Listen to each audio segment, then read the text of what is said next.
Michelle here from Fine Natural Hair and Faith, and I know today, in today's video, if you saw last video, I said I was doing a hairstyle tutorial, the tweed out. However, I'm sorry guys, I totally messed up the timing on when I was releasing this video. So as you guys know, this Sunday is Easter and I'm doing the hairstyle for Easter. Hence, I was going to record it, but because I, have to drop my video on Friday, it's basically I'm gonna record it when I do it on Saturday. Next week is when I will show you guys how to do that style that I shared in last week's video. And for those of you who are new here, welcome. This is the style I'm talking about.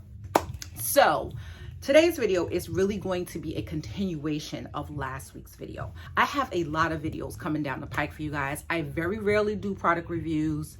Every now and again I sprinkle them in. However, I have some excellent products I want to share with you all, and I think that you guys are going to love these products. 2 lines that I'm going to be sharing products with you for that I think that, let's just say like this, you guys, when I drop these products, the product lines, you're going to want to go out and get them like ASAP. Because, oh crap, there's a huge bug in my room. Actually, it's outside the room, but anyway, it's very distracting for me. However, I don't like bugs. Wait, y'all, I gotta kill this bug. Why isn't this bug dying?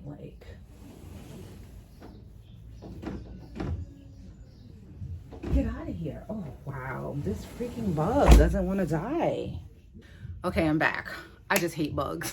It was actually outside of my terrace door and it was just staring at me Anyway, back to the topic of this video. I like having fun with y'all because y'all my YouTube friends. So in today's video, we are going to talk about a continuation from last week, and that is how to really retain length on fine natural hair.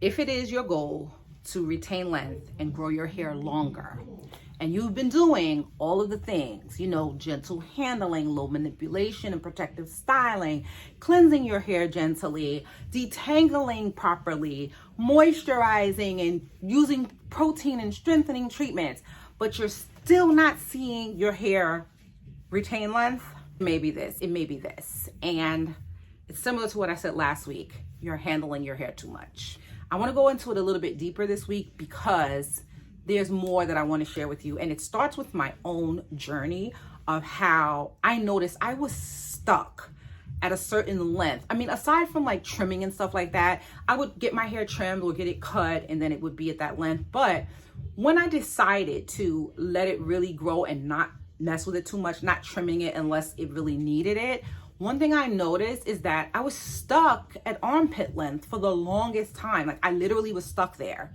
And so I did share this in one of my Instagram reels, and I will leave my Instagram name down below and you can look at it. But essentially, and there's the showcase back there.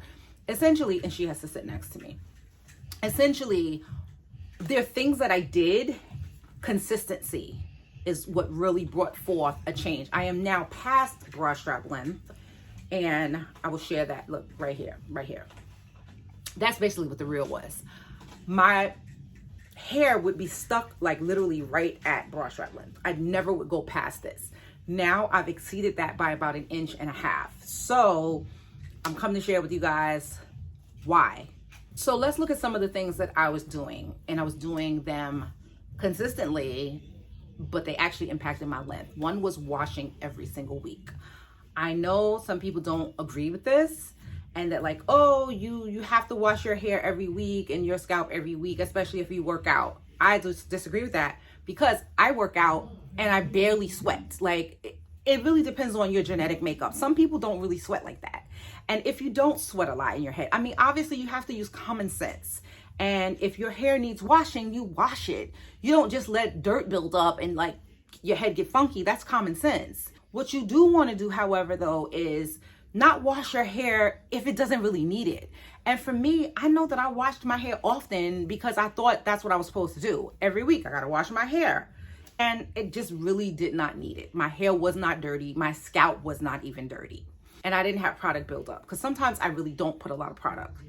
Another thing that I did regularly and consistently was twist and untwist my hair. Like I would twist it and untwist it, twist it and untwist it.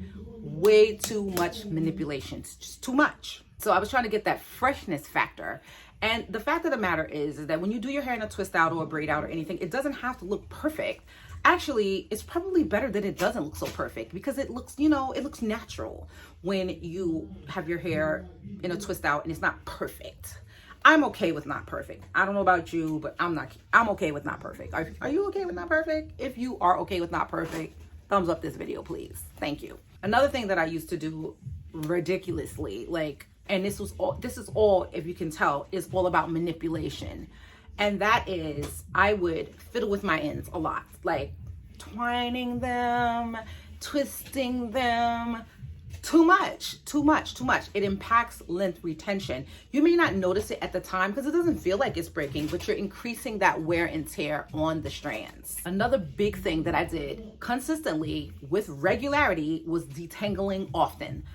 Like I would detangle my hair on wash day, like 3 times. During the pre-poo, during the wash, during the styling. That's just too much detangling. Your hair doesn't have to be perfectly detangled every single time. You could actually have, you know, like obviously you want to remove shed hairs, but your hair does not need to be 100% detangled because guess what? It's going to tangle right back up anyway. This is just the nature of natural hair. What I would do is I would do all that detangling on wash day and then midweek I'm working through my hair, taking out the tangles. But it's like the more you take out the tangles, the more tangles you actually create. So it's really good to just like detangle your hair once a week if you have to. Obviously, if you have in a protective style and you're taking it out, you want to detangle it before you wash, because if you don't, you're asking for it to be matted. But yeah, if you don't really need to detangle your hair, like my hair is in a bun right now and it's tangled. I'm pretty sure it's tangled, but I'm not detangling it right now. I'm going to detangle it on wash day, probably during the pre-poo process, because I've had it up for a while and it's going to be 2.5 weeks between the time I wash my hair last. So like that's another point.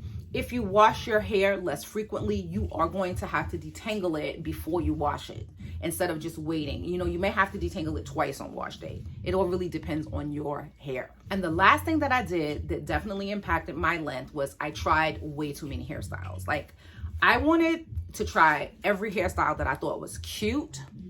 And in actuality, it's not saying you can't try a lot of hairstyles, just don't try them as often. Give your hair a chance to rest.